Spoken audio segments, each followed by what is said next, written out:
Hello, I'm J. Jermaine Bay of a Lowland Moorish Pradium, Ante, Colorado. The acronym is AMPAC. I'm the Chief Judge of Consular Court. Today is Class 191. Class 191. What did we learn in Class 190? Well, we started to showcase the good brother and rapper TIP from the ATL, right? And we started to talk about the fact that he was sitting on a panel along with some other guests such as Killer Mike and Candace Owens. And that took place right around the year 2020. And a series of questions was presented to the panel regarding what? Nationality, right? Therefore, it was a question presented directly to the panel that says, okay, are we Moors? Are we Africans? Are we Pan-Africans? Are we this? Are we that? And good brother T.I. did a good job of answering the question. He gave general information, but it was really good general information. What was his response? He said, well, you know, people have been talking about reparations.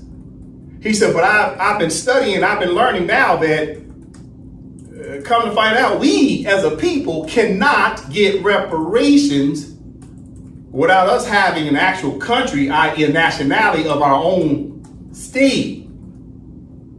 You see, T.I. went on to say that we need our own what? Our own flag, our own constitution, right? That we need to try to have a seat at the United Nations with other nations. And what are other nations referred to as? Countries, i.e. states. So if this conversation was already happening amongst people in our communities that we consider to have high profile, that means this conversation regarding the Moors is a mainstream conversation that a lot of people have. But what do we really take away from Class 190? Well, the reality is people are talking about the Moors, but people were not taking the appropriate steps to understand that we had to decolonize under a country name called the Empire of Morocco for the Moors. The Moors' original sovereign country is called the Empire of Morocco. The word Moor is a short title for Moroccan, which is the actual nationality. But how do people get a nationality? They get the nationality from what? The state, i.e. the country. The country bestows nationality onto you. The country is your mother.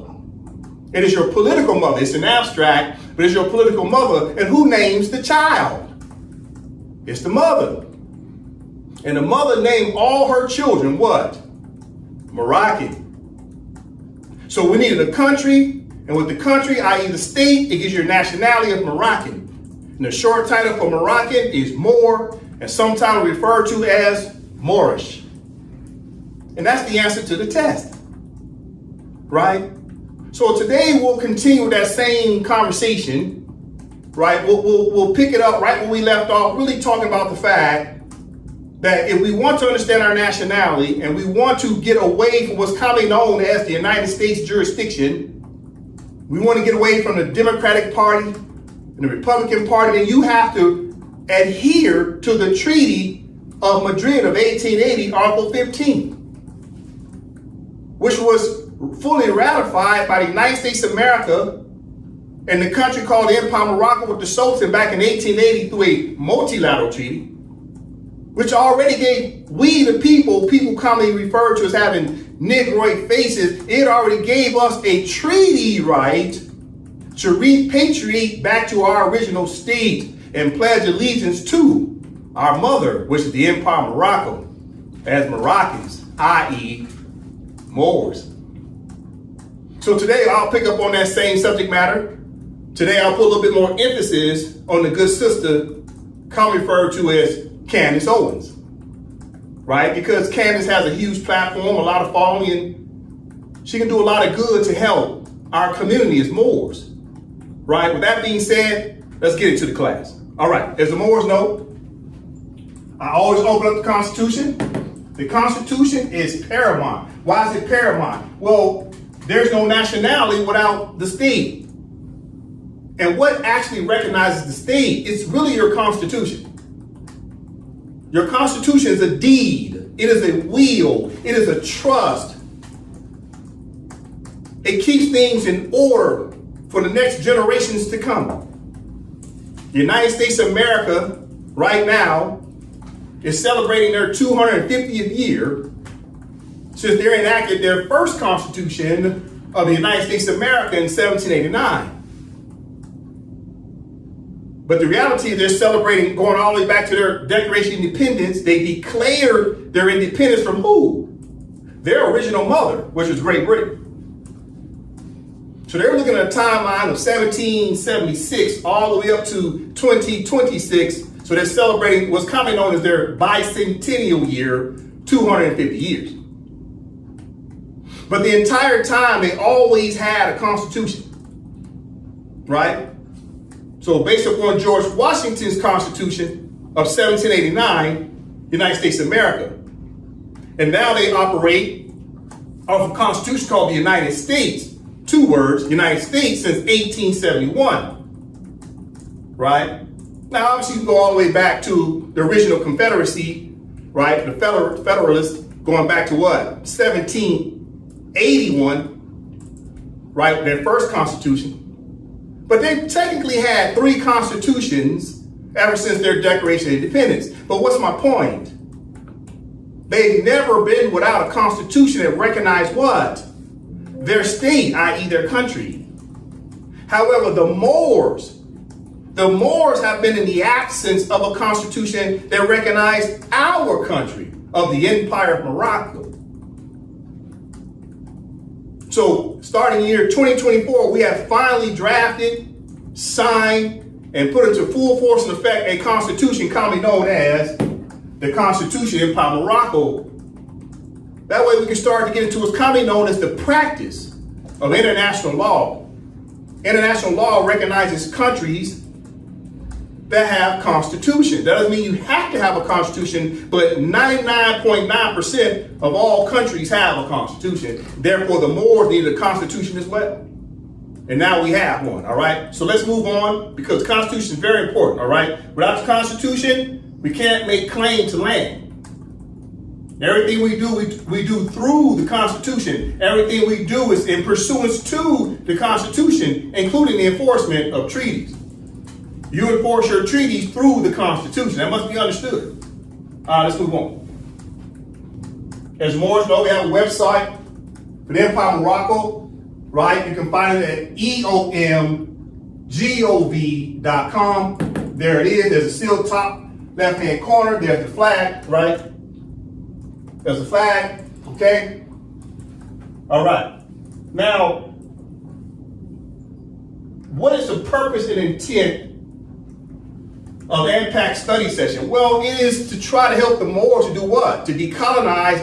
In order to decolonize, we must repatriate back to the state. We as a people got to come home and pledge our allegiance. So the Empire of Morocco is in the process, and its government is in the process of helping the Moorish subjects, right? The Moorish subjects.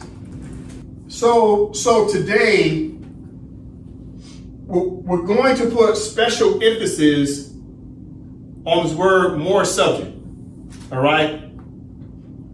We have to get an understanding, what is a Moorish subject according to definitions, right? A person can be a Moorish subject, and then they're trying to become what? A Moroccan national. So we have to talk about this old school word, subject, because that's what's in our treaties. But now under a modern word, we say what? Moroccan national, because you pledge what? You pledge your allegiance to the state. We'll talk about more subjects today, okay? We'll also break it down to talk about the International Court of Justice. We have to talk about France versus United States of America today. So we should have a good class today. All right, so we're going to help the Moorish subjects, i.e. anyone call themselves Negroes, blacks, coloreds, Moorish Americans, African Americans, etc. We'll help you be able to pledge your allegiance back to Empire of Morocco, right? We'll help you with the administrative reforms, right? you'll end up contacting who? The Wazir Regional Council, right? Let me expand that too. Okay? You'll end up contacting WRC Trusteeship Council. You can always find that email address at the end of this class. It's at the very end, okay? You can email us. All right. Now, with that being said, that's the government. We're trying to come back not only to pledge our allegiance to the state, but we're also trying to sit back in the seats of government. There's three branches of government, right? Executive, legislative, and judicial. The Moors need to come back and sit in these seats again to put together the Moorish government, all right? The doors are wide open to Empire of Morocco. Come back, pledge your allegiance, and help us to govern. All right, let's move on. So, as I said, in class 190, we started talking about the rapper TIP, right? We're sitting on a panel with Candace, Owens, and Killer Mike, and they started talking about, okay, what about nationality? What about statehood? What about a constitution? What about a flag? What about the United Nations, right? So these were highlight bulletin points, but no one took the proper steps after that to help to decolonize under a particular nationality. So talk is cheap. You must do what? You must have a plan and then put it into execution. And that's the problem with the Moors. The Moors did not have a proper plan, which means they could not put it into execution. Without a blueprint, you can't build anything, right? But yet 84 countries already decolonized on planet Earth, and we haven't even followed their lead. But now we're starting to do that. The Empire of Morocco is now starting to decolonize, for the record. I need everyone to understand the words coming out of my mouth right now. The Empire of Morocco and its three branches of government behind the scenes is decolonizing with administrative reform. That must be understood. That new process has started more effectively starting year 2024, all right? It's an ongoing process. We're at varying stages of advancement of decolonization. All right, listen. All right, class 190. We were talking about the Oracle, we were talking about Neo, we were talking about choices, right? Because the Oracle said, no one can see beyond a choice they don't understand, right? So we started breaking it down. And the choice is about what? Understanding the instructions. Understanding self. First of all, you got to know who you are. And then you have to follow the instructions. That's what life is all about. So now that we're following the instructions of decolonization and repatriation according to treaties, right? So the Treaty of Madrid said repatriation. So we're following those instructions. And the Charter of the United Nations said what? It's about decolonization, self-governance. So we're following the instructions of the Charter of the United Nations, right? You must follow instructions. That's all you have to do. Neo in the movie, all he did was follow instructions. That's all he did. He listened. Then he did what? He put it to what? Full execution. That's all he did. All right, so we'll continue to talk about choices today. So speaking of choices, as the Moors should know by now, we have a second YouTube channel, okay? Have another YouTube channel called what? The Empire of Morocco podcast, okay? So you can find this on YouTube. It's a podcast where the Sultan and the Speaker of the legislative branch talks on this channel. You'll see that particular seal, okay? It says Empire of Morocco podcast. You can search for that, okay? You may even see this on there too, right?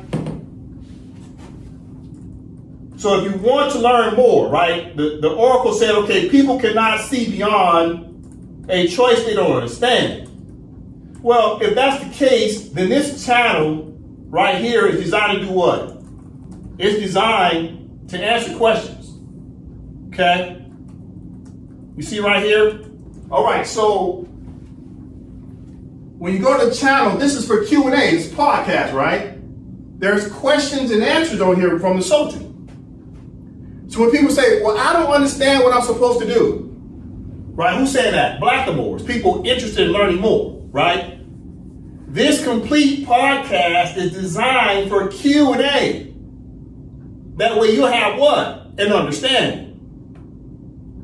Right, let's go back to the Oracle. Pay attention, let's go back to the Oracle. What did the Oracle say? no one can see beyond a choice they don't understand. Okay, well, if you don't understand your choices, then go to what? Go to YouTube and go to the channel for the Empire podcast and start to get into the Q&A, such as this one right here. It says, what is the Moorish Consular Court? Right? The MCC. Let me say it again. What is the Moorish Consular Court? The MCC. That's a question and answer. It's a 5-minute answer. Okay? The Sultan is answering a lot of questions on here. Okay? Let's take a look at one of the videos. You see the question? It says, how powerful is the state of the Empire of Morocco for Blackamoors? Right? So let's listen to it. It's 1 minute and 48 seconds. Let's listen to the Sultan, Candace Bay. You know, in reference to the Empire of Morocco, right, it's being a state. And, you know, and I hope I can really, you know, hit this home and point it out. Once you come up under the protections of the Empire of Morocco, which is an actual de jure country, now you can step into the realm of using a legal argument, you know, actually pointing out that the United States is a municipal corporation, you know, and it has, you know, no standing, or it's not superior to an actual state. But, you know, these type of legal mechanisms, you know, and these legal personalities that these different entities have, you know, until you kind of conceptualize and understand the power of, you know, the Empire of Morocco, you know, these, you know, concepts you want to understand. And, you know, I also just want to point out, we must be clear, only a state can stop a state. An individual can't stop a state. LLC can't stop a state. A religious organization can't stop a state. Only a state can stop a state. So, you know, again, you know, we're blessed to have state power or a state at our disposal with these certain mechanisms attached to it. And, you know, we're superior in the treaties in reference to, you know, the United States. So, you know, man, these are just some very important concepts that our people need to consider, you know, and they need to understand, because it's a magnitude of, you know, of things available to us by way of the treaties. But the only way to get access to the treaties is through the Empire of Morocco, which is the actual state that made these treaties. All right. So you can go to the YouTube channel and look up the questions that's at the bottom. Right? The Sultan Candace Bay does a good job of answering questions. All right. So there's no excuse for people to say, well, I don't understand. Well, go listen to the Q&A and start to get an understanding. Right? So between this YouTube channel and AMPAC study session, you have a lot of content that answers a lot of questions. All right. Just a moment. For those of you who want to reach out to the Sultan, here's his contact information, right? Sultan Candace Bay, here's his Instagram and his TikTok. Okay, you want to take a screenshot of that? Be more than happy to do so, all right? All right. Now, as I said, we're going to pick it back up in the previous conversation from class 190. We'll talk a little bit more about Candace Owens today, just a moment. All right. We got good sister Candace Owens up here. Today, I want to dedicate this class a little bit to her, right? Because Candace has a huge following online, and Candace can do a lot of good for the Moors. But one of the things that Candace Owens, like all of us with Negroid faces, should understand is that we're indigenous to this land. We are Moors. And Candace Owens is a Moor as well. So as you see this image up here, I put Candace side by side with Olmec. And the Olmec looks just like one of her great grandfathers, right? And this is what Candace has to understand. We as Moors have been colonized and naturalized, and Candace Owens is no different. She is what? She is a descendant of naturalized Moors. And this is why she was sitting on the panel with the rapper T.I. and the rapper Killer Mike, because Candace knows this is her roots. No matter what she does with her politics or what she does as a professional, She'll always keep coming back to her roots. She can't help it. However, we all know that Candace has lost a little bit of credibility in the community. What's one of the ways that Candace Owens, like other prominent blackamoors, because that's what she is, she's a blackamoor. What does blackamoor mean? A Moor who has failed to pledge their allegiance to the Empire of Morocco. A Moor who's still naturalized as a U.S. citizen. She's a blackamoor. What's one of the ways people such as Candace Owens can redeem herself in the community? Well, she must use her voice. She has a huge platform to help not only herself, but to help all the Moors in general. So today, I somewhat dedicate this class to my good sister, Candace Owens, because I love you because you are my sister. But good sister Candace, you have to find a way on your platform, in which I'm very proud of you for what you've accomplished. But you must use your platform to also talk about the Moors. Now that you know the voting rights got gutted through the Supreme Court, the people need your voice today to help to understand what happened with the voting rights. If you study AMPAC study session, I present a lot of information for you to research. But at the same time, you have to start learning about who you are as a person. You have spent a lot of time talking about things outside of yourself, such as Palestine and Israel, and talking about AMPAC and all these other things. But my question to you is, who are you? And you already know you're Moor. But let's talk about this a little bit more, because I would ask you, my good sister, I would ask you to help the Moors. Please use your platform to continue to talk about crimes against humanity. And use your platform to talk about the Moors are naturalized under a foreign jurisdiction called the United States, which means you yourself, good sister, are still colonized and naturalized. But yet you take the time to talk about all other subject matters except for the subject matter that deals directly with you. You have to talk about your own identity and how to protect yourself and the Moors instead of always talking about everybody outside of our community. All right, so today we'll talk about that, good sister. All right, so hopefully one of these days from your platform, you will start to talk about the Moors. It's very important. All right, you got to come home, good sister. Time for you to come home. All right, now listen, Candace, today I'll be talking about a case called France versus United States of America. It's an International Court of Justice from the year, it's a judgment from the year 1952. The reason why I have your image up here next to the president of France is because you and I both know you've had some choice words about the first lady of France. But if you're going to question the identity of the first lady of France, then I would ask you the same question, Sister Owens. What's your identity? Are you black? Are you African American? Are you a Moor? Do you even know the questions? Do you know the answers? So in the meantime, you've already answered the question by the fact that you're still a naturalized Moorish subject under the jurisdiction of the United States. Therefore, that means either you don't know your true identity or you know your identity, you've done nothing to course correct. So before you talk about the identity of someone else, the first thing you've got to do is master self. You must know who you are. You must know your nationality. So we'll talk about that today. We'll talk about France, because France knows more about you, Candace Owens, than you know about yourself.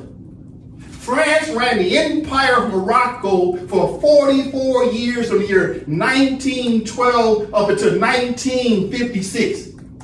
The president of France and the first lady knows that you are a Moorish subject. They know that you are a Moor. They know that you are a naturalized American citizen. They know more about you than you know about yourself. So today we'll talk about that a little bit more. Who are the Moorish subjects, right? And we'll also talk about Moroccan nationals. Okay, so this is very important today, Candace, because it's time for you to come home. Stop questioning other people's identity until you correct your own. All right, good sister? Now, as a reminder, we're going to go to etymology online, good sister. We're going to look up the word Negro again. Oh, we're going to go to that once again. Negro, because I have to remind everybody out there, who are the Negroes?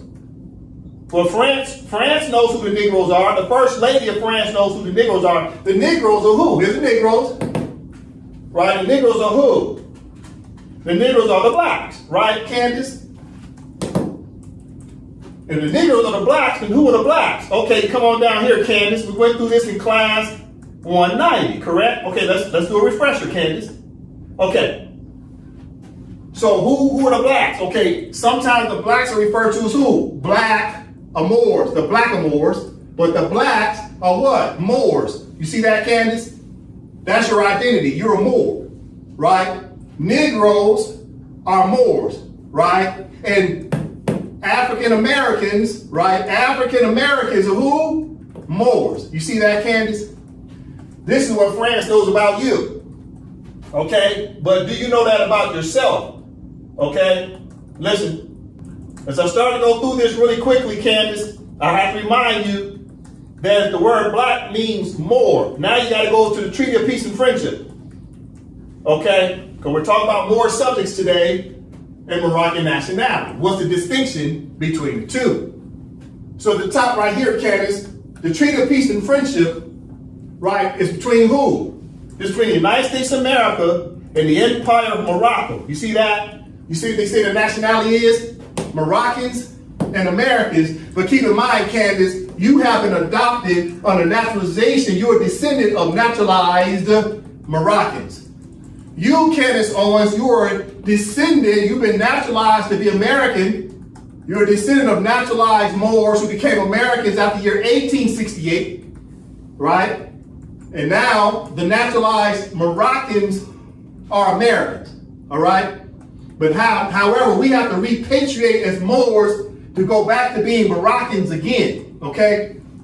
This is the Treaty of 1786 that the United States of America signed with the Empire of Morocco. Okay, now, right here in the preamble, this is important, Candace, pay attention. Right here in the preamble, Brother Dre, right here.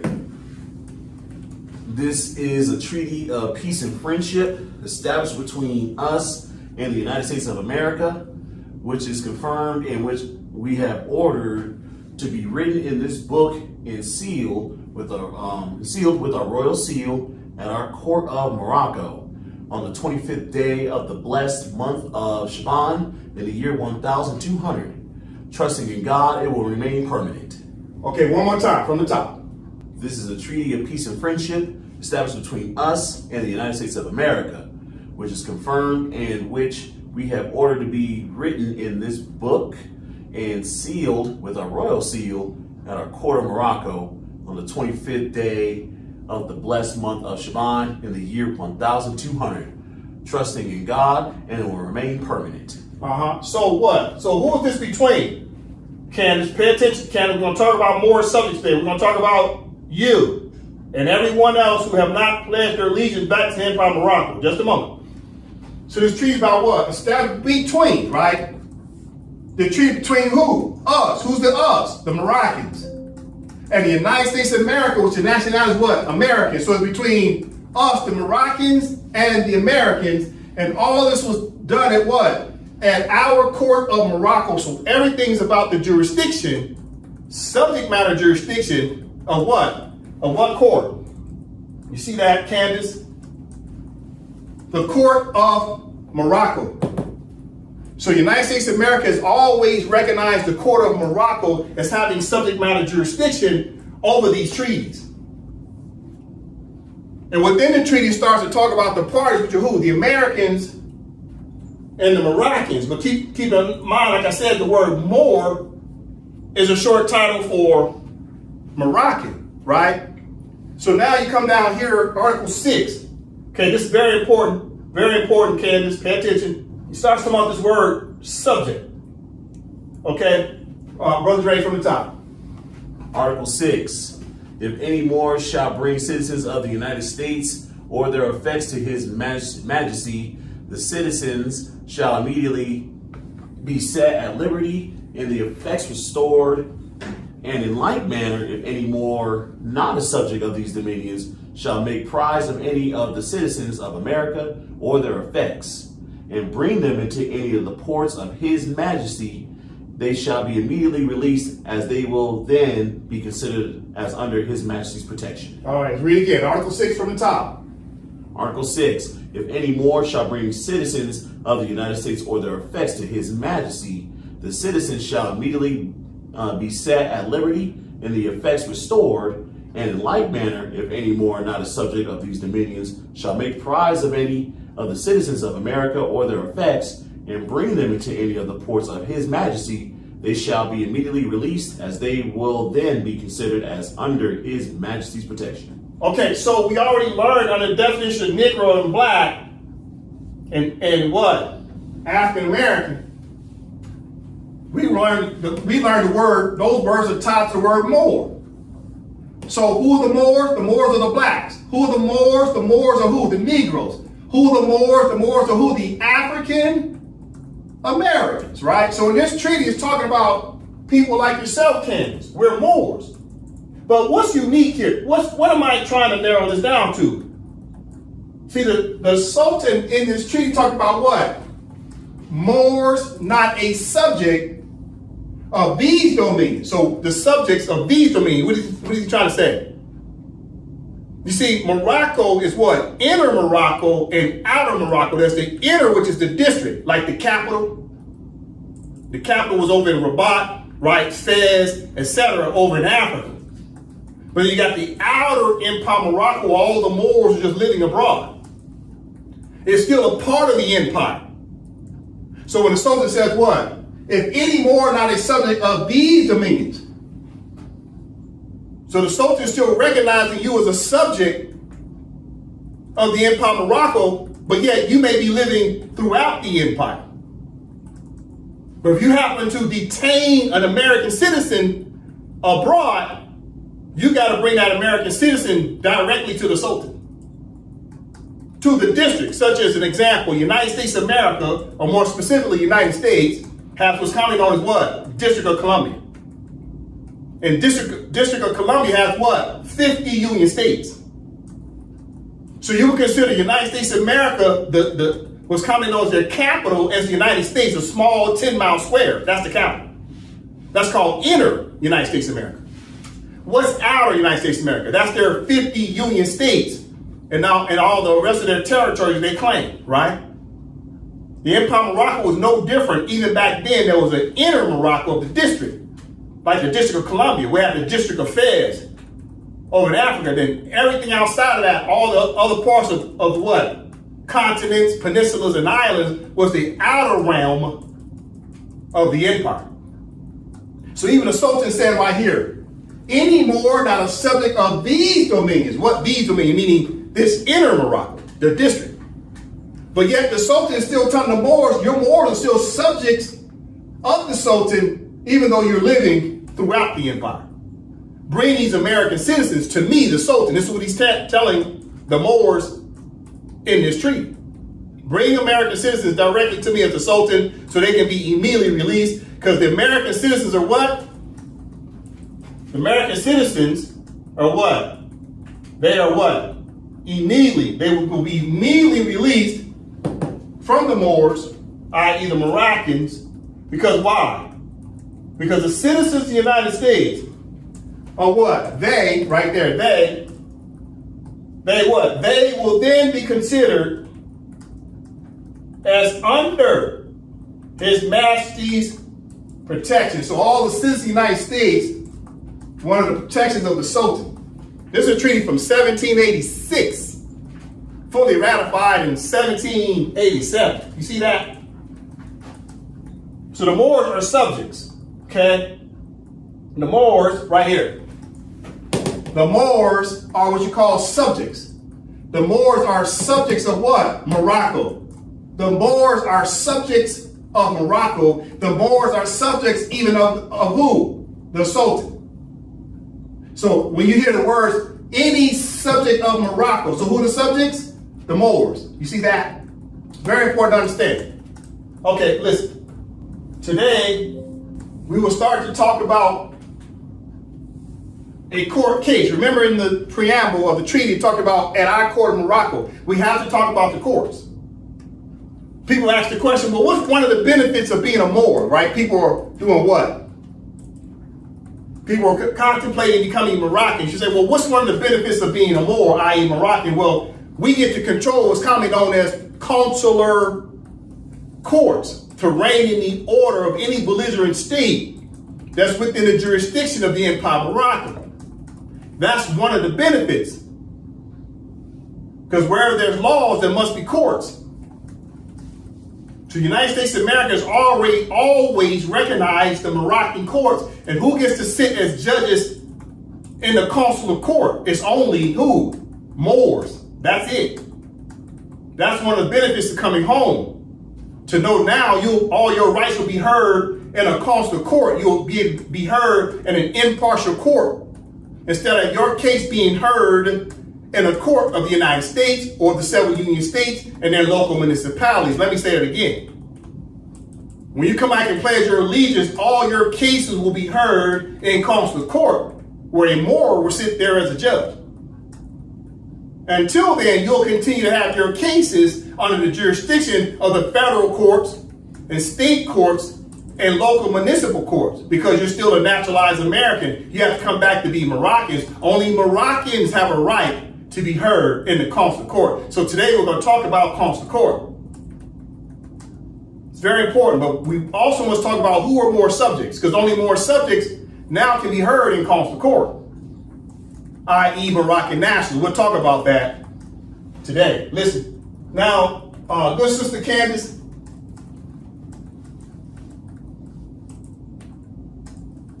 it's important to note, going back to the history, because I showed a picture of you standing next to an AMPAC.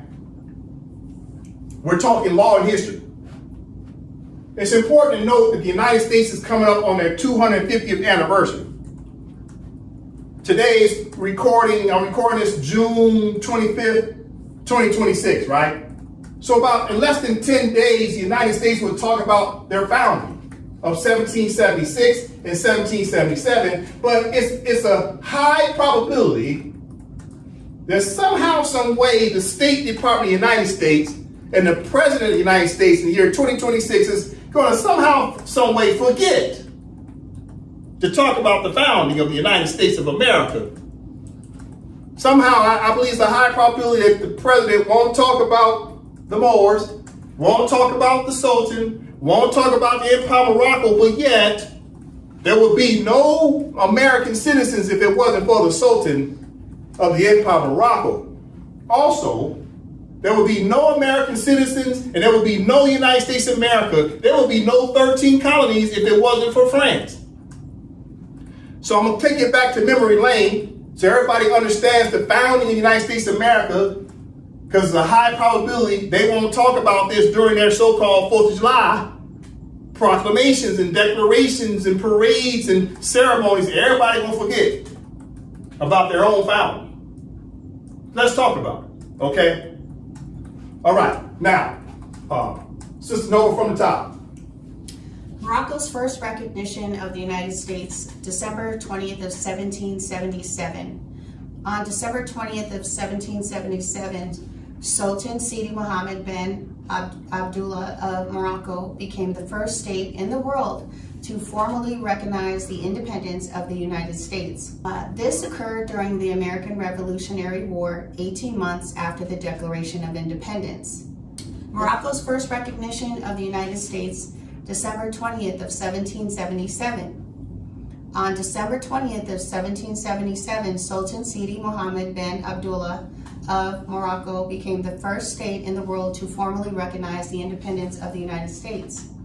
This occurred during the American Revolutionary War, 18 months after the Declaration of Independence.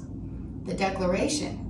The Sultan issued a decree through the Dutch consul in Saleh, instructing Moroccan ports to open to all vessels flying the American flag, on the same terms as those of European states with which Morocco had no treaties, including Russia, Prussia, Sardinia, Naples, Hungary, Genoa, and others. All right, so without the Sultan recognized the United States of America back in 1777, there will be no American citizens because the Sultan put the Americans under his protections. He made sure Great Britain wasn't doing anything to continue to harass the 13 colonies and their people. What else did the Sultan do? He turned around and then commissioned France within 6 weeks of recognition. Now the Sultan recognized, keep in mind, the Sultan recognized the 13 colonies December 20th, 1777. What did he do next? He turned around and did what?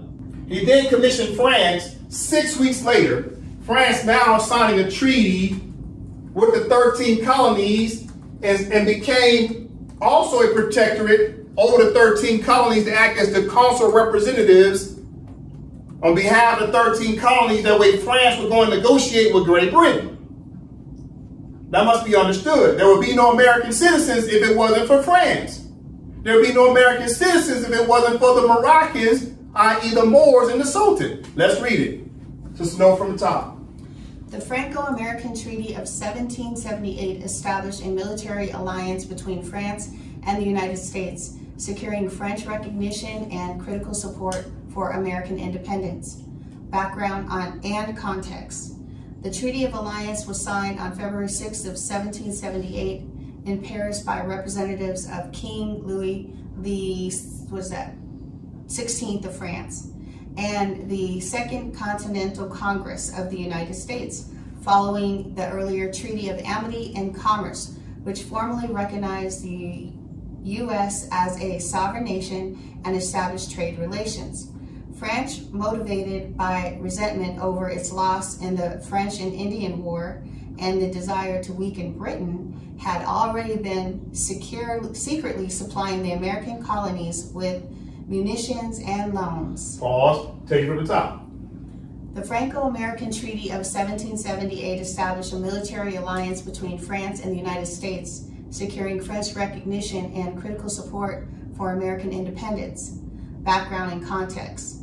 The Treaty of Alliance was signed on February 6th of 1778 in Paris by representatives of King Louis XVI of France and the Second Continental Congress of the United States, following the earlier Treaty of Amity and Commerce, which formally recognized the U.S. as a sovereign nation and established trade relations. France, motivated by resentment over its loss in the French and Indian War and the desire to weaken Britain, had already been secretly supplying the American colonies with munitions and loans. Pause. So France signs a treaty with the 13 colonies to do what? To get back at Great Britain. So France partnered up with the Sultan, the Moroccans, and they started to do what? Protect the 13 colonies from Great Britain. But France also went out and partnered up with who? Spain and Haiti. Therefore, the Empire of Morocco, the Sultan, i.e. the Moors, along with who? France, Spain, and Haiti helped the 13 colonies to defeat the Great Britain. That must be understood. And this treaty, of Franco-American Treaty, was signed in February 1778, just barely 6 weeks after the Sultan recognized the 13 colonies. You see?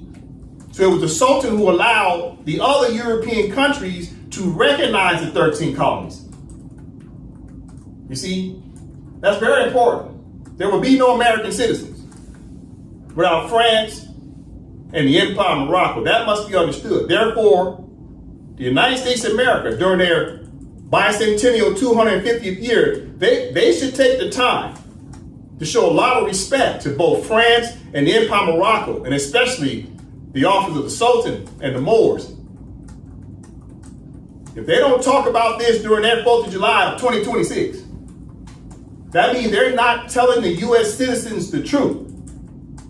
You know, the United States, what they're going to try to do more than likely is try to make it look like they defeated the British all by themselves. And that's just a fabrication.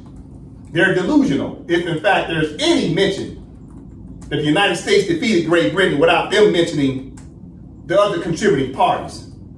All right, that must be understood. It's very important to understand. The reason why I'm taking you backwards is because now we got to go forward. We got to talk about who? The Moors themselves of the Empire of Morocco. Because the Moors and the Sultan work hand in hand. This is a 1-2 tandem. To talk about the Sultan is to talk about the Moors. To talk about the Moors is to talk about the Sultan. You see? Listen. Now, as a reminder, Barack Obama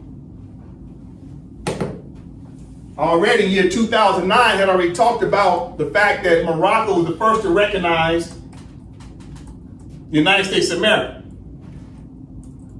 But also Hillary Clinton reminded everyone as well.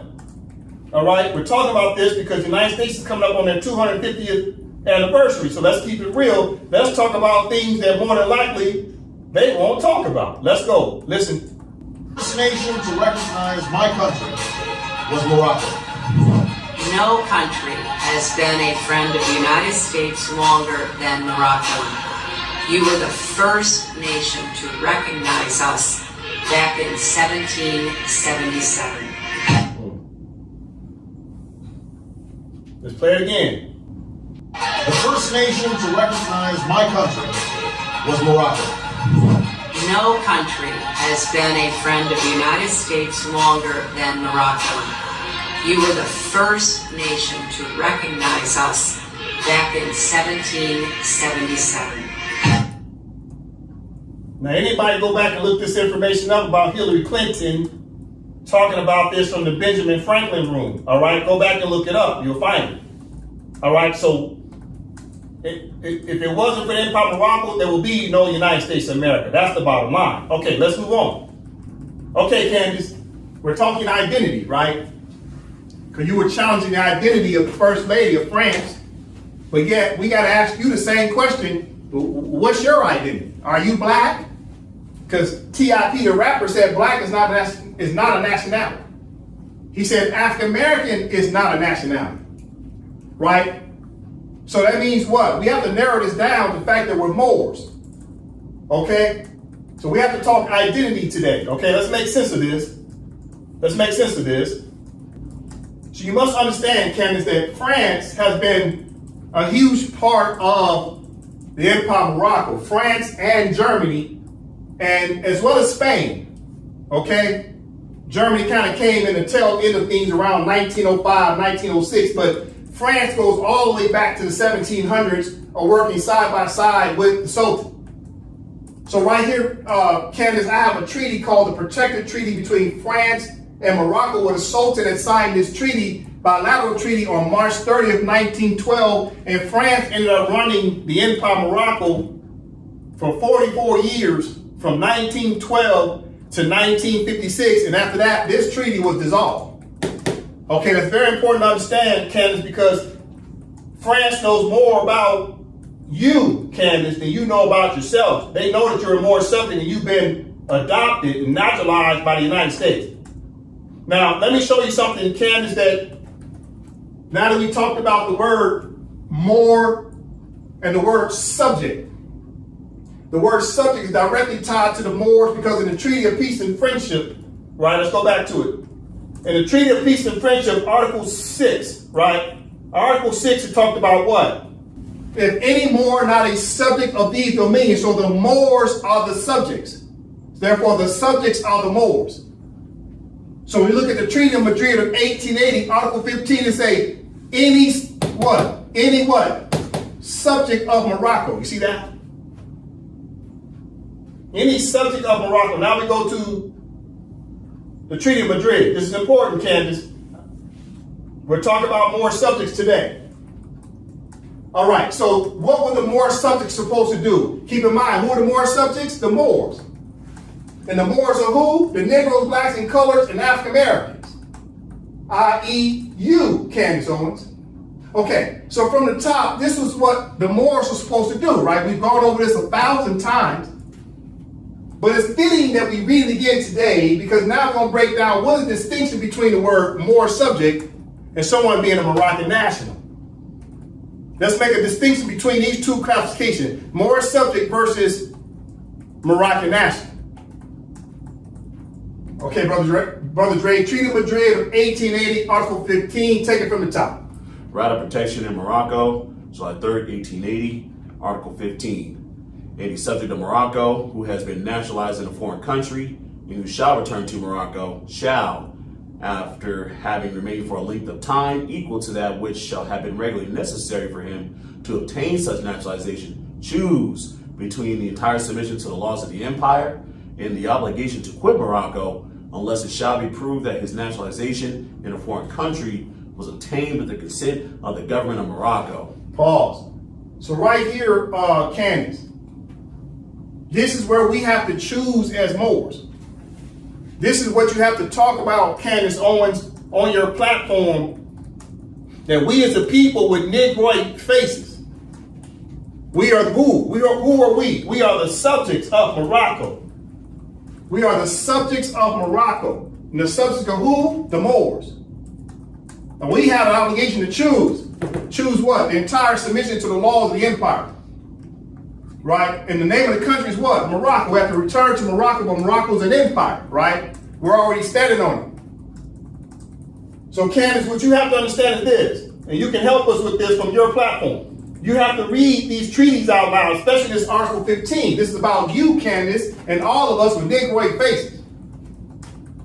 Okay? We need your help with this in just a moment. Okay, Candace. So at the top, I did a quick Google search, right? I asked the question, what was the difference between the word subject and citizen?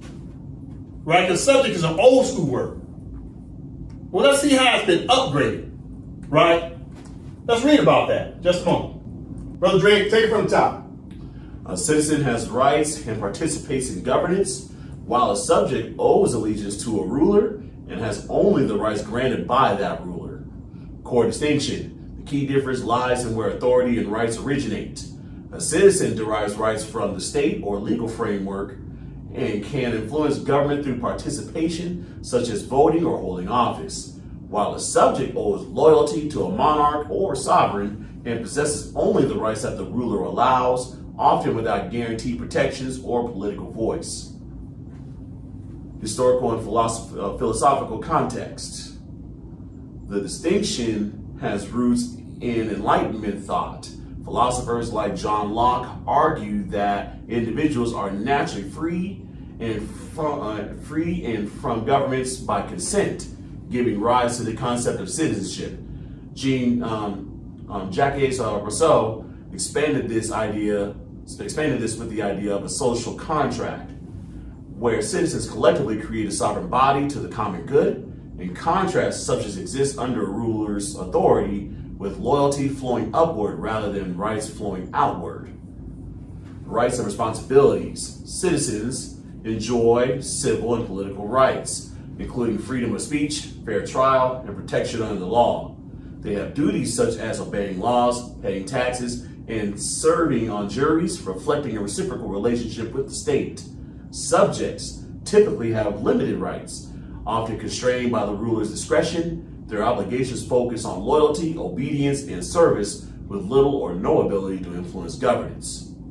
Practical implications. Historically, American colonists were British subjects, lacking political representation and subject to the Crown's authority. The Declaration of Independence marked the shift to citizenship, emphasizing that governments derive power from the consent of the governed and that rights are inherent rather than granted by a monarch. Modern constitutional democracies continue to emphasize citizenship as a participatory and protected status, while the term subject retains historical connotations of limited autonomy.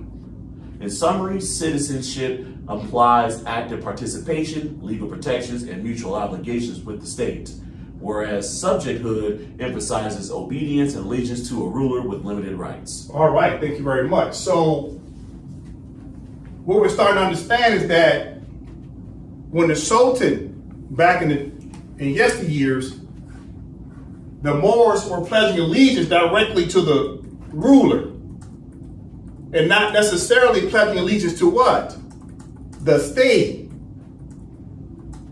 So as time went on, the European countries, etc., they started recognizing what's commonly known as pledging allegiance to the state instead of pledging allegiance to a ruler.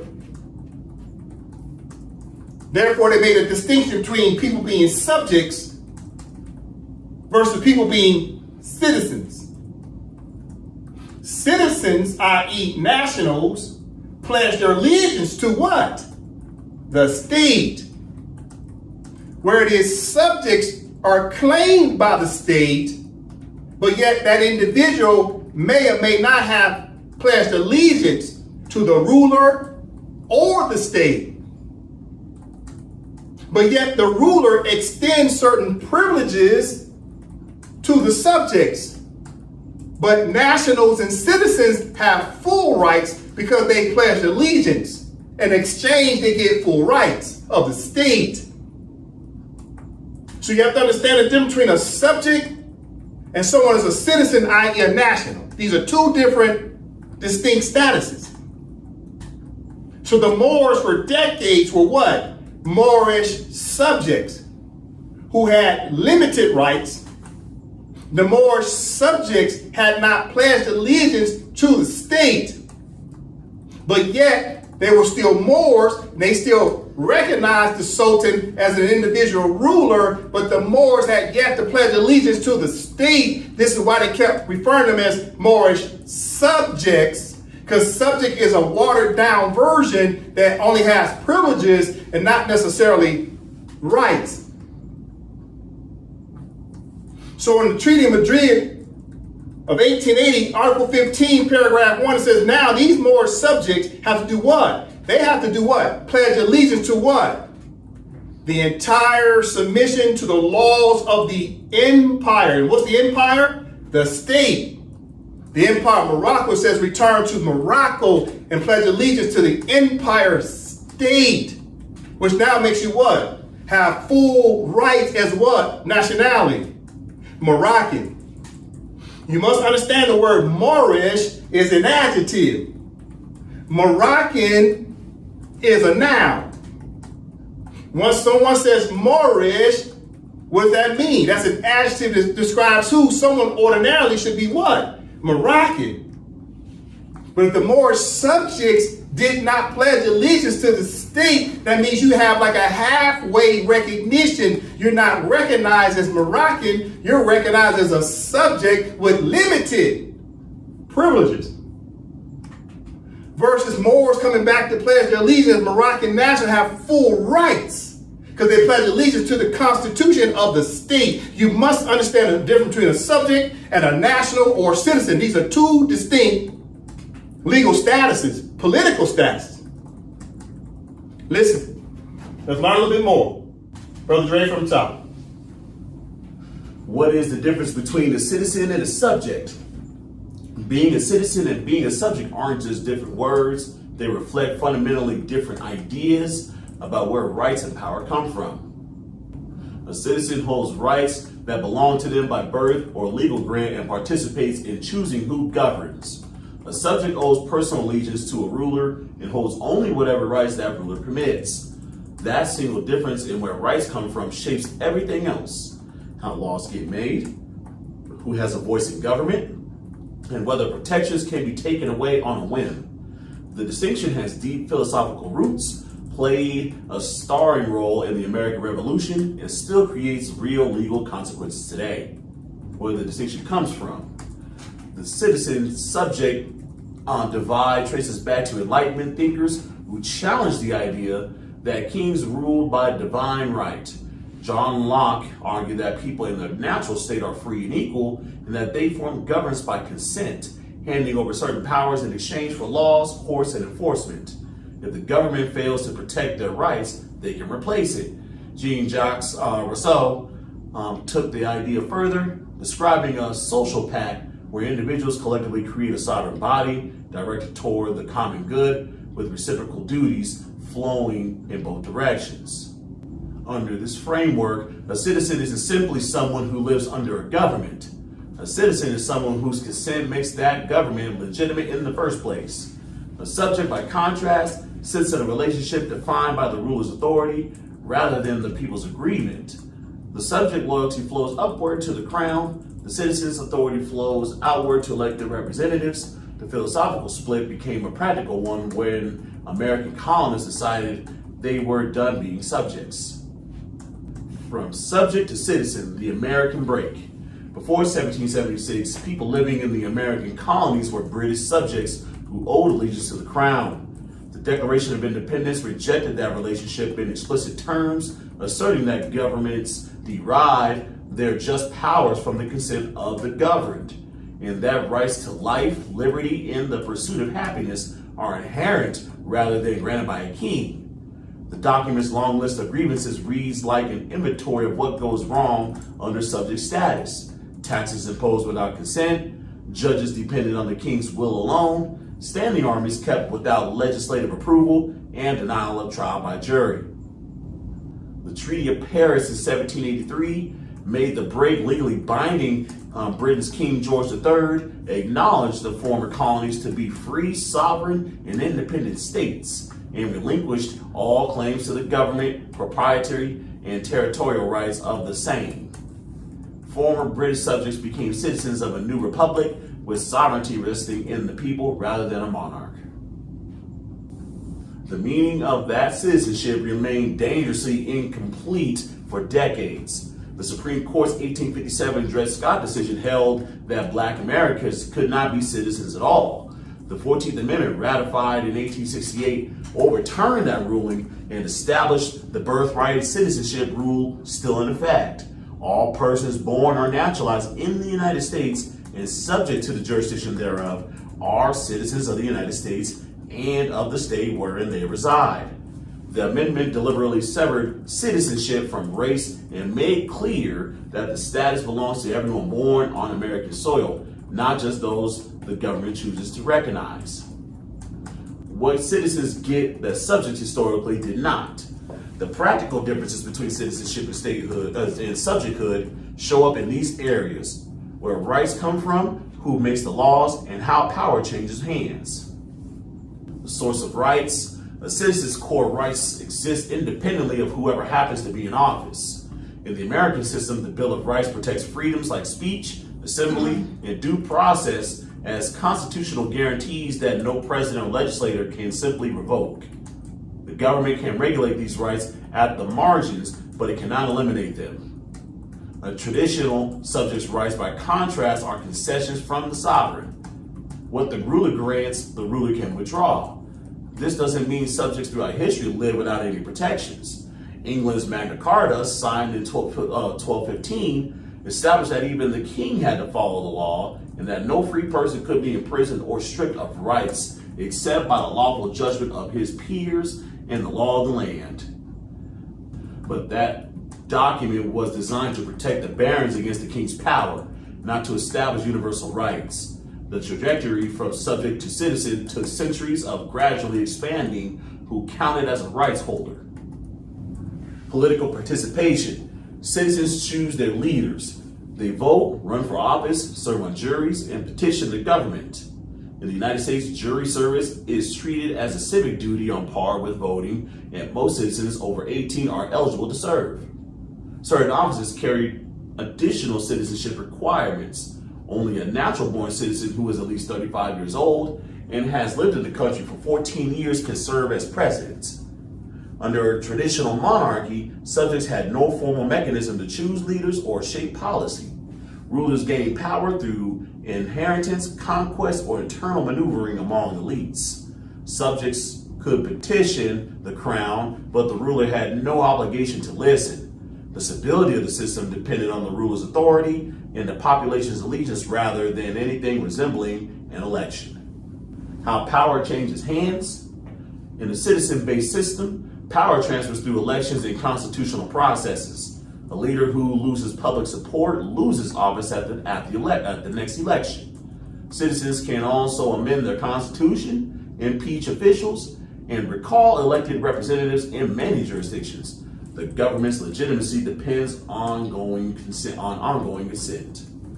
In a subject-based system, power transfers through succession, abdication, or overthrow the people play no formal role in deciding who rules them.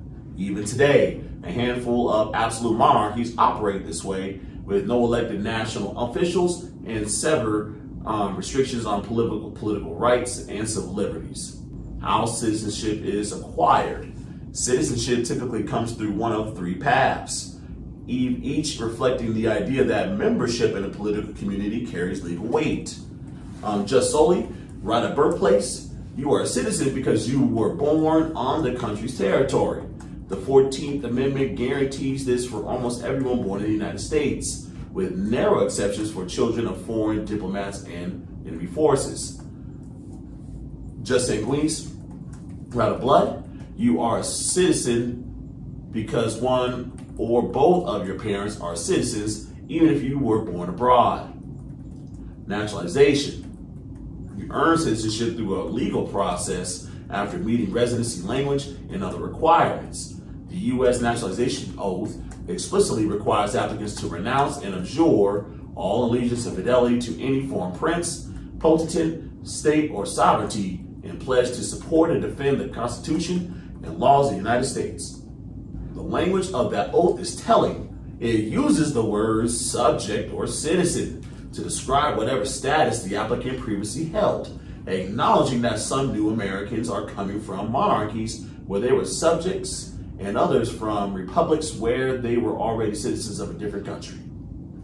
Subject status historically was acquired almost entirely through birth within the sovereign's domain. You were born into the king's realm, and that made you the king's subject.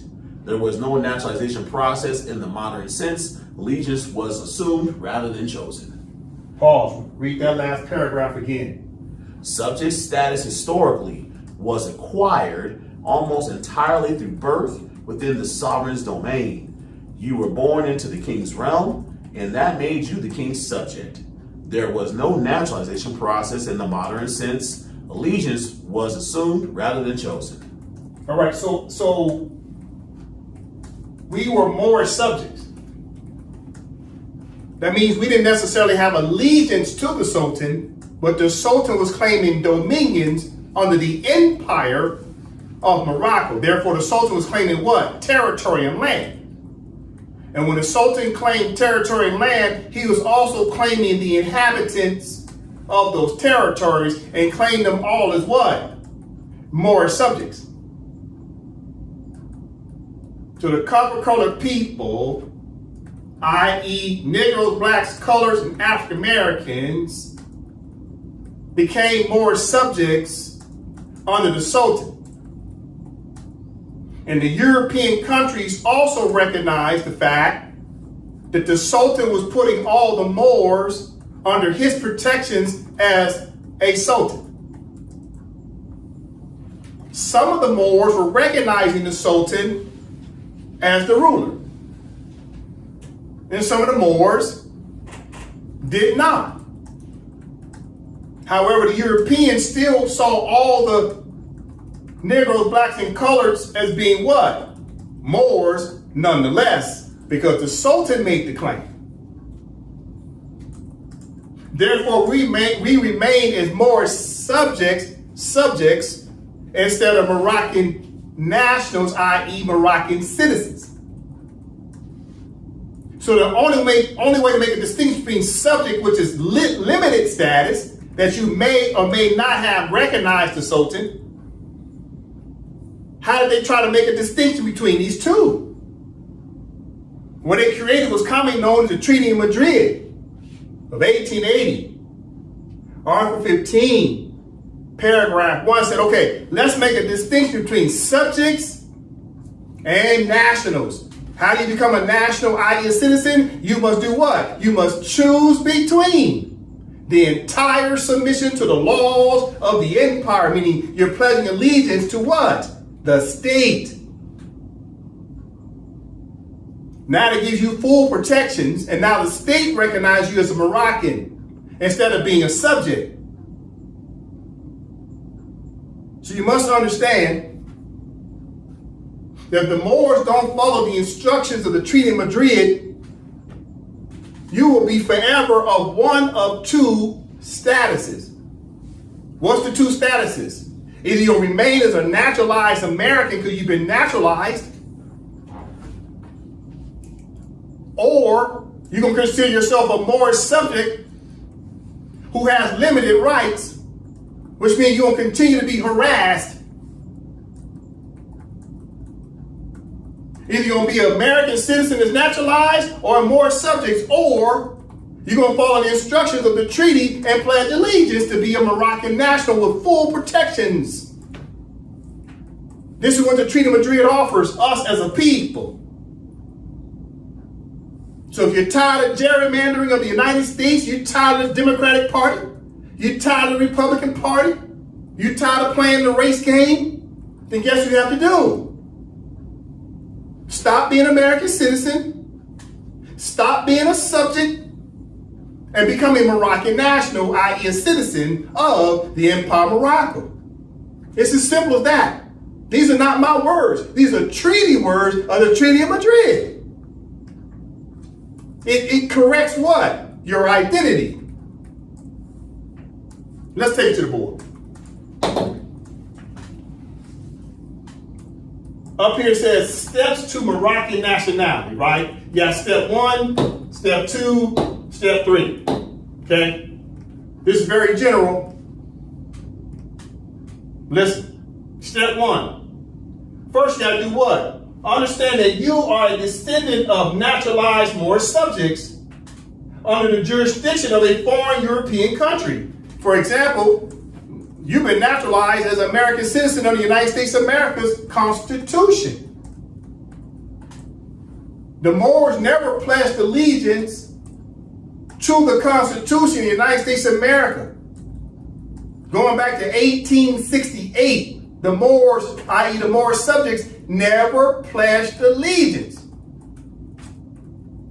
But what happened is through a treaty, the Moors were classified as what now? As naturalized Americans, even without their consent. Why? Because the Sultan and all the Europeans got together and signed these treaties that recognized the Moors as having a different nationality other than Moor or Moroccan. How is it that the United States of America could change your nationality to American? A is because the treaty says so, and treaty language is supreme law of the land. That's number 1. Number 2, because Moors were recognized as what? Subjects instead of nationals of their country, because the Moors had yet to pledge allegiance to the country called the Empire of Morocco. They were still subjects, meaning they were nomads, just doing what? They were acting like what? Like pilgrims, like gypsies, just traveling around and not pledging allegiance. They just traveling from to to fro and not pledging allegiance to a particular country. So it was easy to take away your Moorish subject status, because Moorish subject means you hadn't pledged allegiance to a country anyway. So it made it easy for the United States of America to put you under their jurisdiction to be naturalized on paper, but you had never pledged allegiance.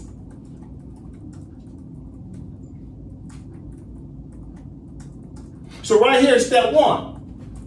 Steps to Moroccan nationality. Well, first things first, step 1, you have to understand that you are a descendant of naturalized Moorish subjects under the jurisdiction of a foreign country such as the United States of America. That's number 1. You have to know that. That's knowledge of self. You have to first know this already. Number 2, step 2.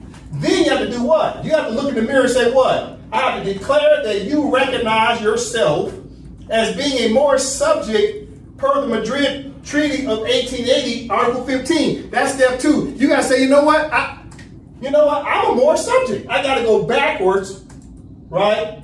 Retroactively, you got to go back to the original status and say, you know what? I want to go back to my original status of being a subject in order to go backwards and then go what? Forward. You got to go back to the treaty language of the Treaty of Madrid, right here. You got to say, I want to invoke this language. I want to call myself a subject of Morocco, meaning you got limited privileges as Moroccan, limited. You're in a halfway house. That's what the Treaty of Madrid is. It's a halfway house to say, I declare myself as a Moorish subject. I don't want to be American no more. I want to go back to being a Moorish subject, the halfway house. And from there, you do what? Your next steps is what? You're going through due process to become what? Moroccan national, i.e. Moroccan citizen. Listen. Step 3. Step 3 is what? You must pledge allegiance to the Constitution of the Empire of Morocco and reclaim your Moroccan nationality. Now, you can do that by contacting the WRC. What's the WRC? The Wazir Regional Council that operates like a trusteeship council to help you to do what? To fill out the paperwork. We will assist you with the paperwork. That way you can pledge your allegiance to become Moroccan again. So first thing you gotta do, step 1 is what? First you gotta understand that you're a descendant of Moorish subjects. Step 2, then you gotta declare you wanna be a Moorish subject again because you gotta go back to that status of the halfway house. You basically got one foot in, right, being a citizen of the United States, right? This step 2 is basically saying, I understand I'm still a citizen of the United States. However, on the step 2, you said, I want to start to do what? Take the transition. You're moving forward now, but you got to go backwards to what? The language of Treaty of Madrid to say, I'm going back to my original status, Moorish subject. You got to go back to the origin and start all over. You got to course correct. You know how sometimes when you drive, you got to do a U-turn? Right? You got to do a U-turn and get back on the right path. And once you do that, you recognize the fact that you were more specifically a Moorish subject because you're in the halfway house. Now you contact the WRC. The WRC will now help you with what? Allegiance. So this right here, halfway house in the middle. That's step 2. But first you have to have knowledge of self. This starts to get into what's commonly known as your choices. In Matrix, what did the Oracle say? People can't see beyond a choice they don't understand. Well, AMPAC study session, along with our podcast YouTube channel, is starting to answer questions. But you must understand the difference between a subject and a national. Subjects are not Moroccans because the subjects haven't declared themselves as Moroccans, you see? But when you declare by allegiance, now the state recognizes you Moroccan because you want to be Moroccan. That must be understood. And who then captures all of this? It is the courts. The courts now validate all of this.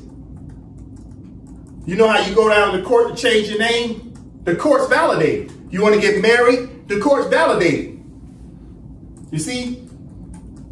Someone must validate your name change. Someone must validate your title. And it's typically going to be associated to a court. The clerk of court, someone's going to record this that was recognized under law. Listen, as I start the transition, what is one of the benefits of being a Moor? Well, you come under the protection of Empire of Morocco and you can start to use Moroccan courts as both either plaintiff or defendant.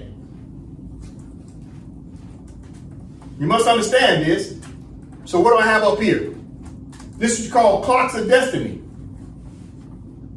What do I mean?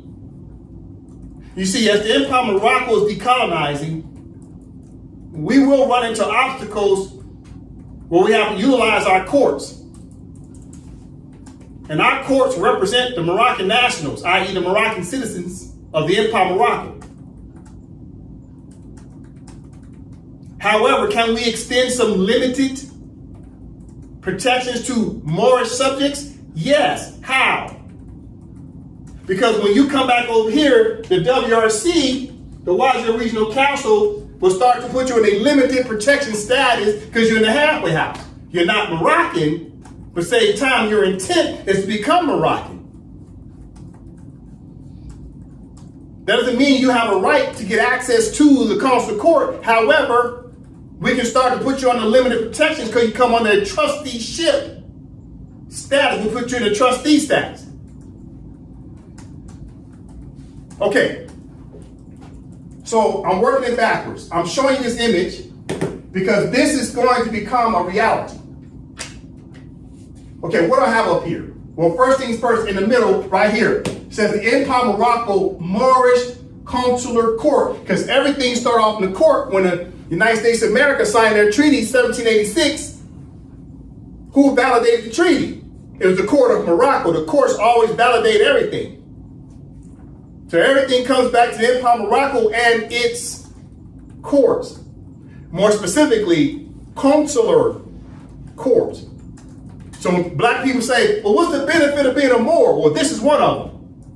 You get to utilize Moroccan courts instead of United States courts. So in this example, there's a high probability that the Empire of Morocco will have to utilize the consular court against the United States of America as we're starting to decolonize and enforce our rights as Moroccans. So right here it says what? Empire of Morocco. You see that? The Empire of Morocco.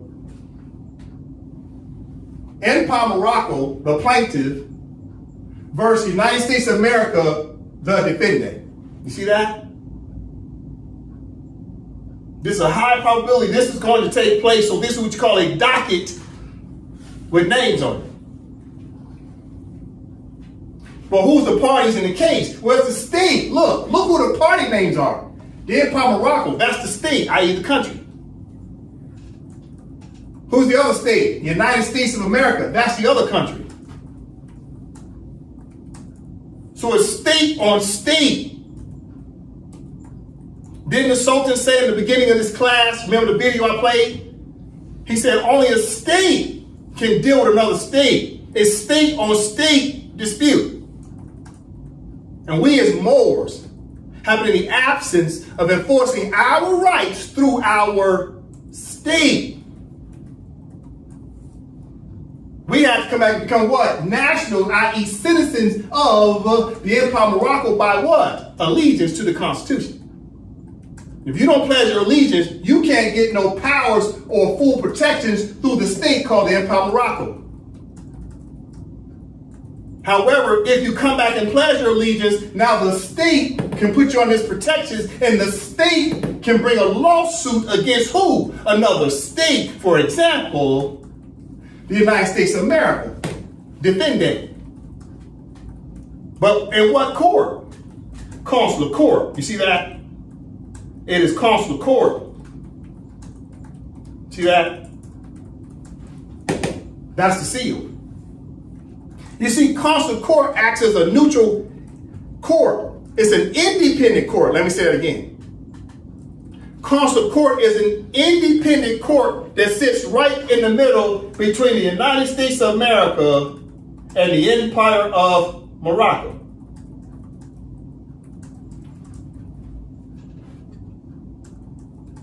So right here you have the flag of Empire of Morocco, and you got the flag of the United States of America in this example. And obviously I got a picture of both heads of state. You got the head of state, Sultan Candace Bey, and you got the head of state, Donald Trump in the year 2026, right? But keep in mind, Donald Trump is the president of what? Let's keep it real. Who did Donald Trump take his allegiance to when he became president and took his oath on January 20th, 2025? He took his oath to the United States Constitution, but he did not. I'll say again. Donald Trump did not take his oath to the Constitution of the United States of America. Donald Trump and all presidents since the year 1871 have all been taking their oath to the Constitution of the United States, but none, and I do mean none, of the presidents since 1871 have taken their oath and allegiance to the office of president of the United States of America. There's a distinction between United States and the United States of America. See right here? The United States of America versus United States. Two different legal personalities. That must be understood. However, when the Empire of Morocco has no choice but to sue the United States of America for violating what? Treaties in Moroccan law. The name of the parties will be Empire of Morocco versus the United States of America, because that's the name on the treaties. And that's the name of the de jure state of the United States of America. The de jure state is the United States of America. The de facto name is United States. So who do we sue? United States of America. That's the proper name on the contract, right? So this must be understood, because we have to settle disputes in consular court. Today we'll talk about that. People say, well, if I'm going to be black, if I'm black and I'm trying to become a Moor, what's one of the benefits? Well, the benefit if you're tired of the belligerents. More specifically, let's go back to who? Watch this. Let's go back to Candace Owens. Candace, you talk about the belligerents of the United States, you talk about the belligerents of other countries on planet Earth. The question is, how do you stop the scourge of war? How do you stop human rights violations? What you're going to learn today, Candace, is that the Empire of Morocco has a lot of power through its courts to adjudicate rogue states who are maintaining crimes against humanity.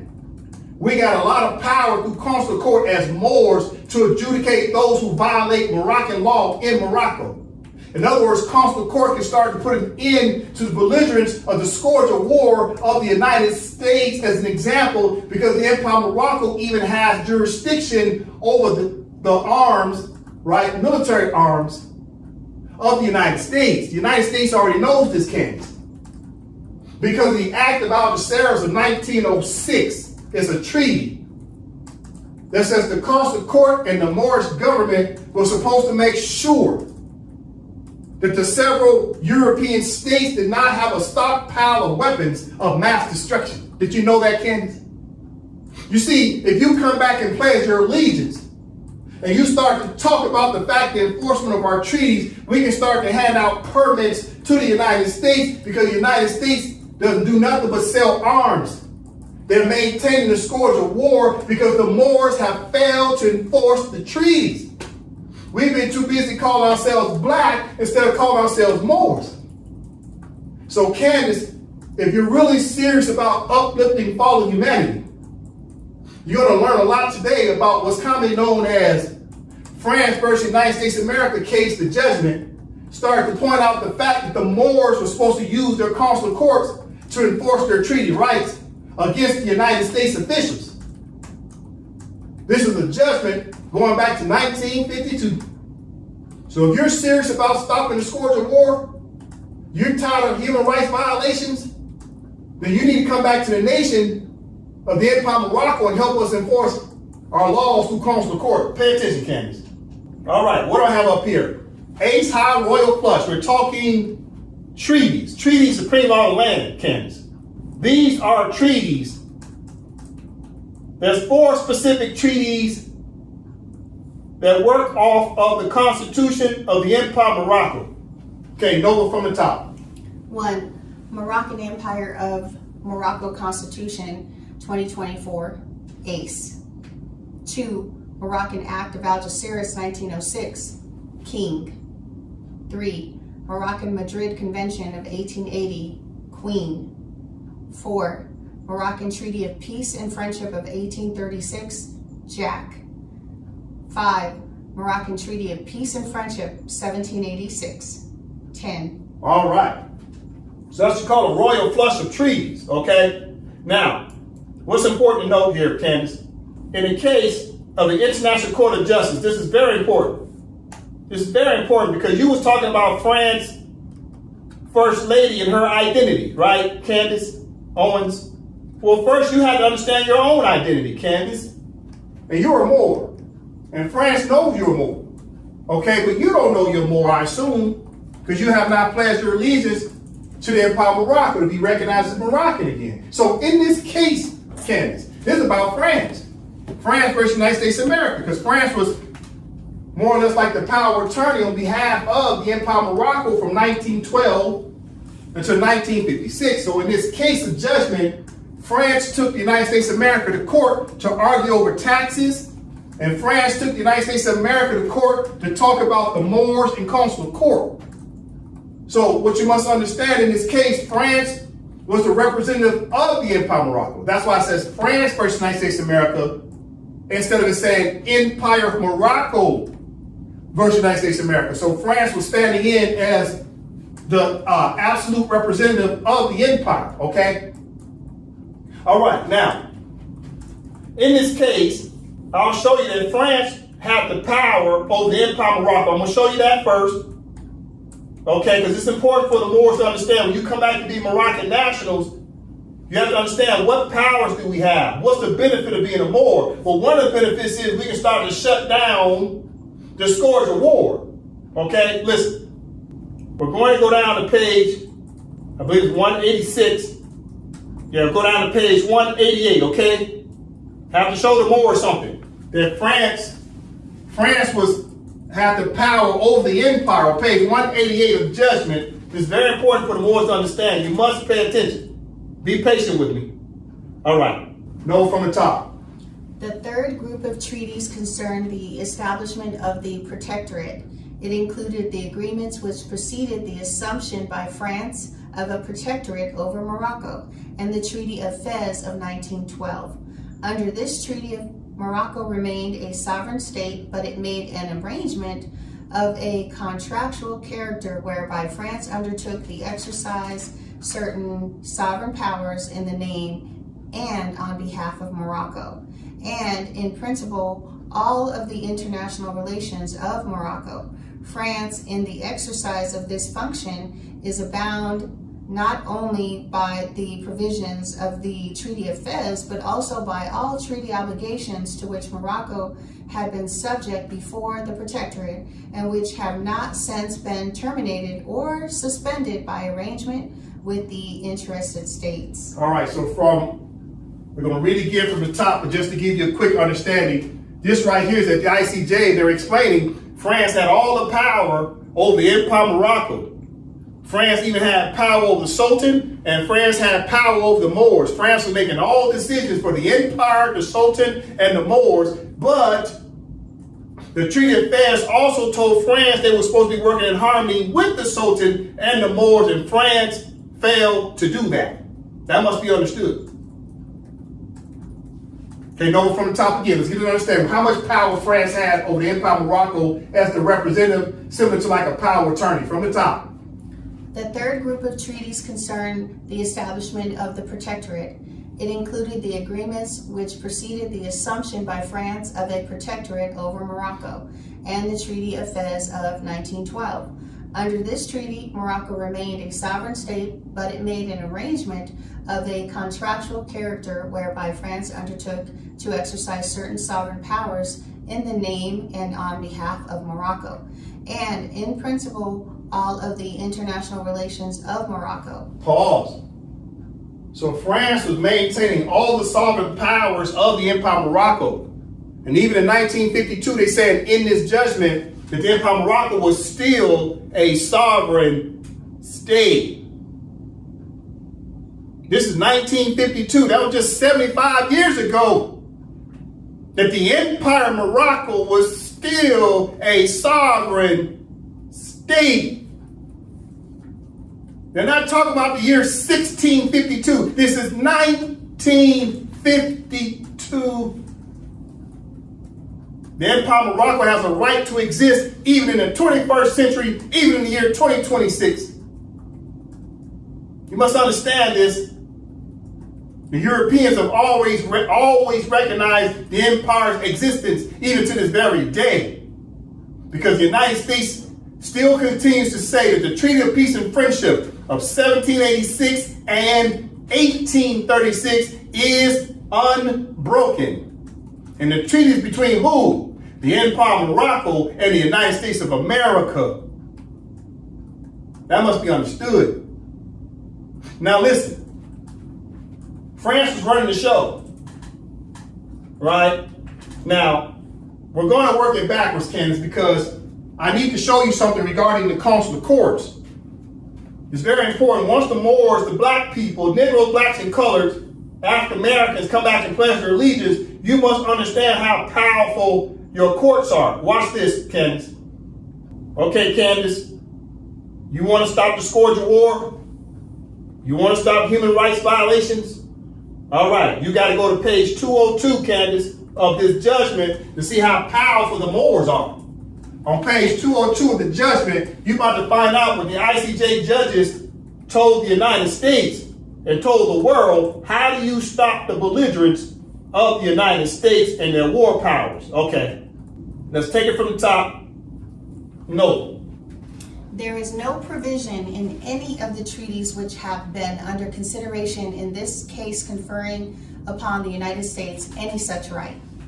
The so-called right of assent is merely a corollary of the system of consular jurisdiction. The consular courts applied their own law, and they were not bound in any way by Moroccan law or Moroccan legislation. Before a consular court could give effect to a Moroccan law, it was necessary for the foreign power concerned to provide for its adoption as a law binding on the consul in his judicial capacity. It was the usual practice to do this by embodying it either in the legislation of the foreign state or in ministerial or consular decrees of that state issued in pursuance of delegated powers. The foreign state could have this done, or it could refuse to provide for the enforcement of the law. There was a right of assent only to the extent that the intervention of the consular court was necessary to secure the effective enforcement of a Moroccan law as against the foreign nationals. In the absence of any treaty provision dealing with this matter, it has been contended that a right of assent can be based on custom, usage, or practice.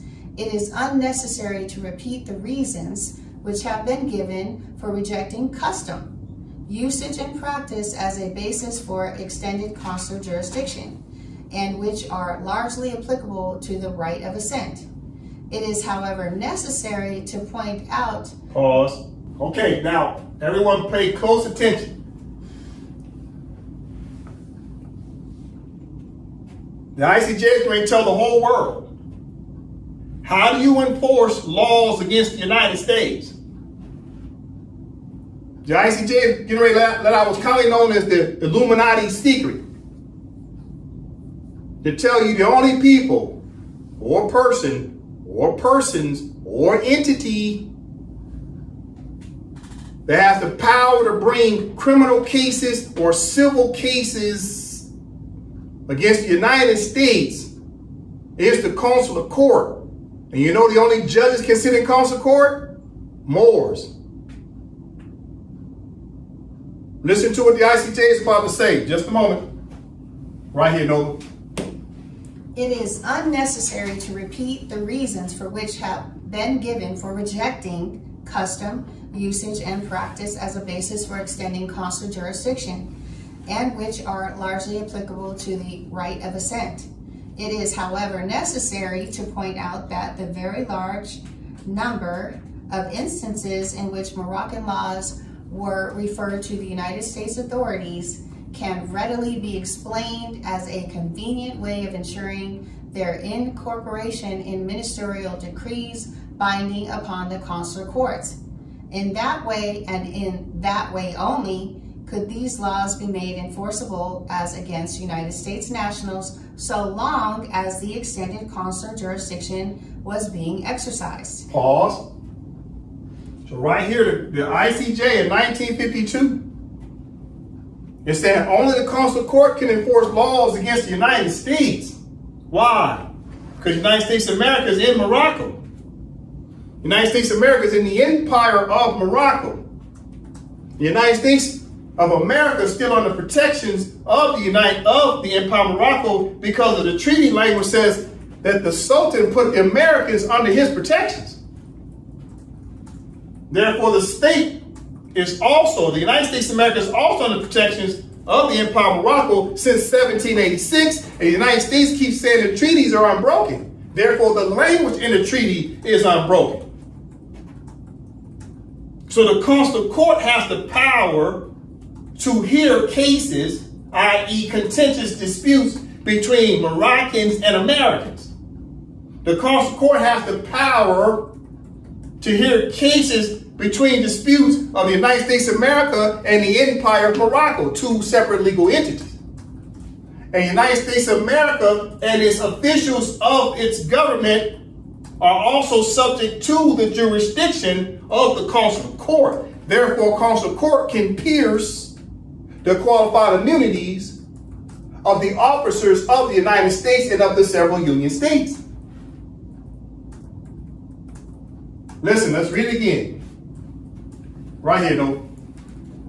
It is, however, necessary to point out that the very large number of instances in which Moroccan laws were referred to the United States authorities can readily be explained as a convenient way of ensuring their incorporation in ministerial decrees binding upon the consular courts. Paul, so right here, you see where it says United States authorities? You see right there?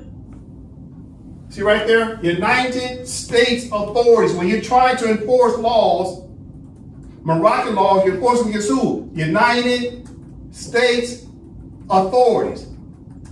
Have to do what? They have to come to what? The consular courts. Everything must be incorporated through the consular court. So consular court has subject matter jurisdiction over United States authority. You see that? But what type of laws? Okay, it says right here, Moroccan. You see that? Moroccan laws. So if you're not Moroccan, you can't enforce Moroccan law. This is why the United States has been keeping us in the black status. This is why the United States keeps talking about Black History Month. Because they wanted us to keep calling ourselves black instead of calling ourselves Moroccan. They want us to call ourselves African American instead of Moroccan. They changed our name and applied a nom de guerre or a misnomer against us, and we turned around and called ourselves black instead of calling ourselves Moroccan. Because the United States has always known that the Moroccans can bring lawsuits against the United States authorities. You see that? The whole game was to make sure you didn't know you was an M-O-R or M-O-O-R. Make sure you didn't find out that you were a Moor, because if you found out you were a Moor, then you would have found out you're Moroccan. And Moroccans can bring suits against the authorities of the United States. Let's read it again. It's very important. So Candace Owens, if you want to stop the scourge of war, then the scourge of war can stop through the consular court for Moors to bring suits against the United States. Nova again, right here. It is, however, necessary to point out that the very large number of instances in which Moroccan laws were referred to the United States authorities can readily be explained as a convenient way of ensuring their incorporation in ministerial decrees binding upon the consular courts. In that way, and in that way only, could these laws be made enforceable as against United States nationals, so long as the extended consular jurisdiction was being exercised. Paul, so the consular court has to exercise its subject matter jurisdiction over who? United States authorities. United States authorities, and who else? Who else can be summoned to consular court? Right here it says what? United States nationals. You see that? So all the citizens of the United States are also subject to being summoned by the consular court. So the citizens of the United States and their elected officials are all subject to the jurisdiction of the consular court. This is important to understand. So when people say, well, what's one of the benefits of being a Moor? Well, if you're a Moor, first of all, you come under protections of the Empire of Morocco as a state. You get out of the jurisdiction of the United States. Number two, now, if you're fortunate enough, you can become the elected or appointed official to sit in the Moorish government. And if you narrow it down a little bit more, you might even be fortunate enough to be a judge. To sit in the consular court. To enforce what? Listen. To enforce what? A case, to sit on the bench, and a case to hear the merits of a case of the Empire of Morocco versus the United States of America. And yes, the consular court has laws. Listen, you see this right here? This is the consular court. What? Statutes of the Moorish Consular Court. Right? That's the statutes of Empire of Morocco. Right? Statutes mean what? Laws. How many articles is it? Okay, we go to the bottom. How many articles is it? There's approximately 70 articles. Okay? There's 70 articles of statutes. Okay? So the Empire of Morocco's court has statutes. Just a moment. Okay? What else? The Empire of Morocco also has what? Rules. Rules of the Moorish Consular Court. So all courts have what? Laws and what? Rules, procedures. We also have that. It's 109 articles. Let me scroll to the bottom. Watch this. Scroll to the bottom. Scroll to the bottom. So it's 109 articles. You see that? So we have statutes and we have rules of the court. That way the United States of America and the consular court and whoever the plaintiff is, which is the Empire of Morocco, all have to follow the statutes and the rules of court. So the Empire of Morocco is decolonizing and utilizing consular court at the same time. Okay? This is important to understand as the Moors come home to understand we have our own courts and we have been utilizing consular court. Now listen, Candace Owens, here's the Act of Algeciras of 1906. When you pledge your allegiance, you've been enforced this treaty called the Act of Algeciras, right, of 1906. Now check out the preamble, Candace. We've gone over this before, but we need some help, Candace. We need you to utilize your platform to talk about this. What does the preamble say, Candace? All these European countries signed this treaty in 1906, Candace. Check this out. Dre from the top. Inspired by the interest attaching itself to the reign of order, peace, and prosperity in Morocco, and recognizing that the attainment thereof can only be effected by means of the introduction of reforms based upon the triple principle of the sovereignty and independence of His Majesty the Sultan, the integrity of his domains, and economic liberty without any inequality, have resolved upon the invitation of His Sharifian Majesty to call together a conference at Algeciras for the purpose of arriving at an understanding upon the said reforms, as well as examining the means for obtaining the resources necessary for their application, and have appointed as a delegates plenipotentiary the following. All right, so this preamble is about reigning in the order, Candace. You see that? This preamble that the Europeans, including the United States of America, said, inspired by the interest attaching itself to the reign of order in Morocco. You see that, Candace? Candace Owens? It's about reigning the order of what? Okay, now Candace Owens, you have to go down and look at the contents. What's the contents of this treaty? Where it has a contents section, okay? Watch. Right here starts getting the contents. You see this right here? It says what? Chapter what? 1 and chapter 2 all the way through chapter 7. So what do those chapters talk about? The contents. Watch this. What was the Moors supposed to do, Candace Owens? Okay, from the top. Brother Dre, this is page. All right, from the top. The 1906 Act of Algeciras contents. 1. A declaration relative to the organization of the police. 2. A regulation concerning the detection and repression of the contraband of arms. 3. An act of concession for a Moroccan state bank. 4. A declaration concerning a better return of taxes and the creation of new revenues. 5. A regulation concerning the customs of the empire and the repression of fraud and smuggling. 6. A declaration relative to public services and public works. and 7 general provisions. All right, so see right here, Candace Owens, when you want to uplift fallen humanity because you recognize the scourge of war is violating crimes against humanity, right? It's a crime against humanity to keep doing these wars. Chapter 2, a regulation concerning detection and repression of the contraband of arms. That's chapter 2. The Moors are supposed to deal with the contraband of arms. They're supposed to hand out permits.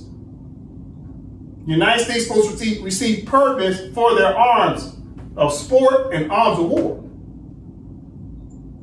But yet, we did not come back to enforce this treaty and its contents because we as a people were too busy calling ourselves black.